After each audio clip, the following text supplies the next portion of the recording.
بسم اللہ الرحمن الرحیم۔ ابتدا کے اللہ تعالیٰ کے نام سے جو تنہا عبادت کے لائق ہے۔ آپ اور میں اس چیز کی گواہی دیتے ہیں کہ محمد صلی اللہ علیہ وسلم اس کے آخری نبی اور رسول ہیں۔ آپ اور میں اس چیز پہ بھی کمیٹڈ ہیں کہ علم کا ماخذ قرآن مجید اور اس تک پہنچنے کا رستہ میرے نبی کی سنت ہے۔ زندگی بہت زیادہ پیچیدہ بھی ہے اور زندگی بہت زیادہ سادہ بھی ہے۔ پیچیدہ اس وقت ہوتی ہے جب ہم اسے اپنی عقل سے گزارنے کی کوشش کریں۔ اتنی گمبھیر ہوتی، جیسے میں آپ کو ایک مثال دیتا ہوں کہ ایک کسان تھا، اس کی 2 بیٹیاں شادی شدہ تھیں۔ ایک جو تھی وہ مٹی کے برتن بنانے والے کے گھر گئی اور ایک جو تھی وہ کسان کے گھر گئی۔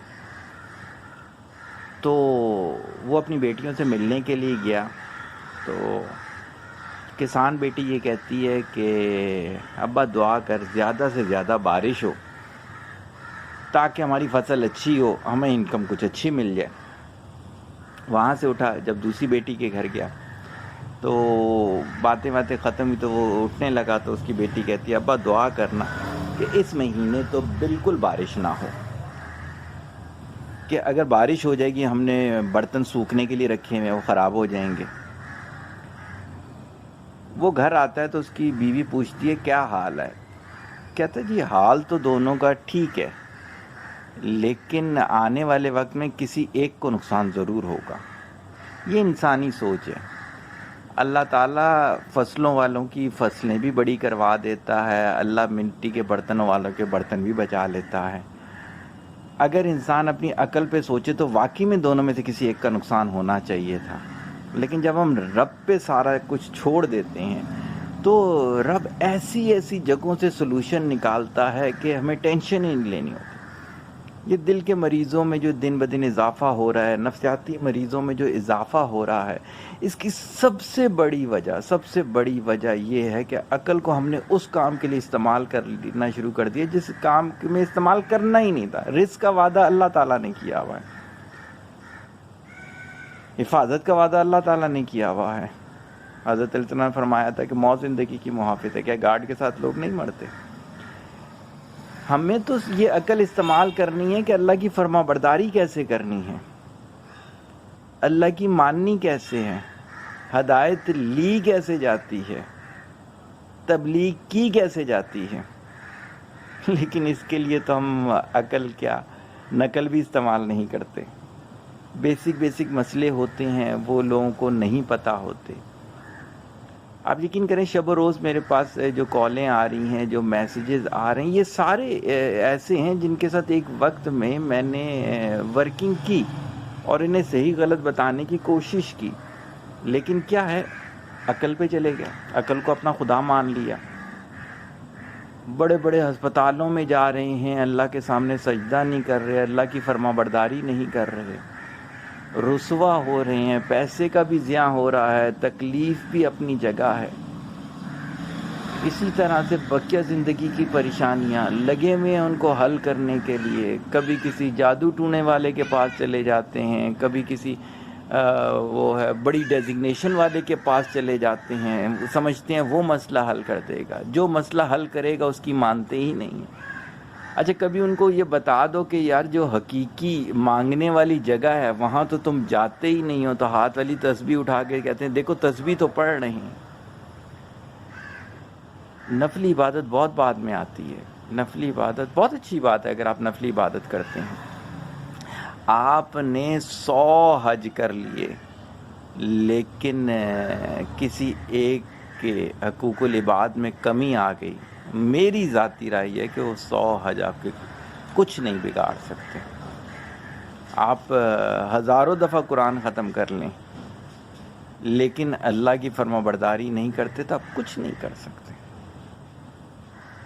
بڑا سادہ سا فارمولہ ہے زندگی گزارنے کا، پہلا قدم نفس پہ، دوسرا جنت میں۔ بڑی آسانی سے آپ یہ اچیو کر سکتے ہیں۔ میں ایک شخص کو جانتا ہوں، اتنا زیادہ وہ اس میں چلا گیا ہے، شیطان کی دوستی میں چلا گیا کہ آپ یقین کریں کہ وہ اب اسے جھوٹ اور سچ کا پتہ ہی نہیں ہے۔ اس کو پتہ چلتا ہے کہ داڑھی رکھ کے شلوار اوپر کر کے یہ پروجیکٹ لیا جا سکتا ہے، تو آپ یقین کریں وہ یہ روپ دھارتا ہے اور وہ یہ سمجھتا ہے وہ صحیح کرتا ہے. اور ان دنوں میں کبھی ان سے ملاقات ہو، ارے نہیں، اللہ تعالیٰ کا حکم ہے کہ داڑھی کو رکھنا چاہیے، اللہ کا حکم ہے کہ ٹخنے سے اوپر شلوار ہونی چاہیے، نہیں، پردہ بہت بہت ضروری ہے بھائی. یہ ساری کی ساری چیزیں نہ ملا وہاں سے پروجیکٹ، پتہ چلا اب جو پروجیکٹ ملے گا وہ موسٹ ماڈرن جگہ سے ملے گا. اگلے دن اسکن ٹائٹ اس نے پینٹ پہنی ہوئی ہوگی، ڈائی کرائے ہوئے ہوں گے بال، داڑھی ختم ہو چکی ہوگی. اب پوچھا جائے گا کیا ہے؟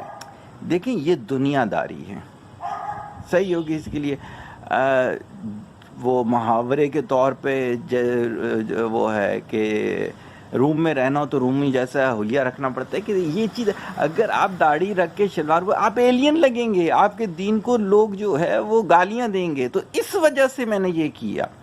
پہلے یہ میں سمجھتا تھا یہ فیبریکیشن وہ نا جھوٹ کے طور پہ کرتا ہے، بہروپ کے طور پہ، لیکن پھر میں کچھ عرصہ اس پہ ورکنگ کی. آپ یقین کریں وہ اس میں ڈھل چکا تھا، وہ اس چیز کو اب حقیقت مان چکا تھا کہ کام نکالنے کے لیے یہ بہروپ کرنے پڑتے ہیں. کتنی مشکل اس کی زندگی ہو گئی ہوگی. بیوی کے ساتھ علیحدہ بہروپ ہوگا، اس کا بچوں کے ساتھ علیحدہ بہروپ ہوگا، پڑوسیوں کے ساتھ علیحدہ بہروپ ہوگا، یار دوستوں کے ساتھ علیحدہ بہروپ ہوگا، کاروباریوں کے ساتھ علیحدہ بہروپ ہوگا.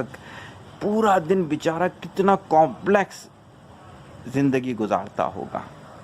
اور اسی کے بجائے ایسے لوگوں کو بھی میں جانتا ہوں ماشاءاللہ صرف اللہ کی فرما برداری کرتے ہیں. ان کی بیوی بچوں کو بھی پتہ ہے ہمارا باپ جو ہے وہ رب کے حکم کے خلاف کوئی چیز ایکسیپٹ نہیں کرے گا.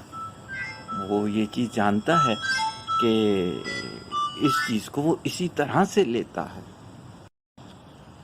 تو اس کے یار دوستوں کو بھی پتہ ہے، نہ کوئی اسے گندا تحفہ دیا جاتا ہے، نہ گندا لطیفہ اسے واٹس ایپ پہ کیا جاتا ہے، نہ اس کے دوستوں نے کوئی ایسا سٹیٹس کبھی لگانا ہے، نہ کبھی مثال دینی ہے، نہ مہندی جیسی رسموں کی دعوت دینی ہے، نہ کنجر پنا کی کوئی دعوت دینی ہے. کتنی سادہ سی زندگی ہے اس کی. آپ یقین کریں کبھی آپ اس سے ملیں اس کے ماتھے پہ رنکلز بھی نہیں ہوتی.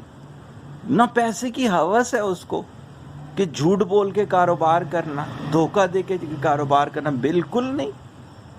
تو یہ ساری کی ساری جو کمپلیکسٹی ہے، ساری کی ساری جو پریشانیاں ہیں نا، وہ یہ ہے کہ آپ زندگی اپنی عقل کے مطابق گزارنا شروع ہو گئے، اللہ کی فرما برداری میں نہیں گزار. میرا خیال سے آج کی بات میں بتانے میں کامیاب ہو گیا. دعا میں یاد رکھیے گا. طالب دعا، محتاج دعا. السلام علیکم.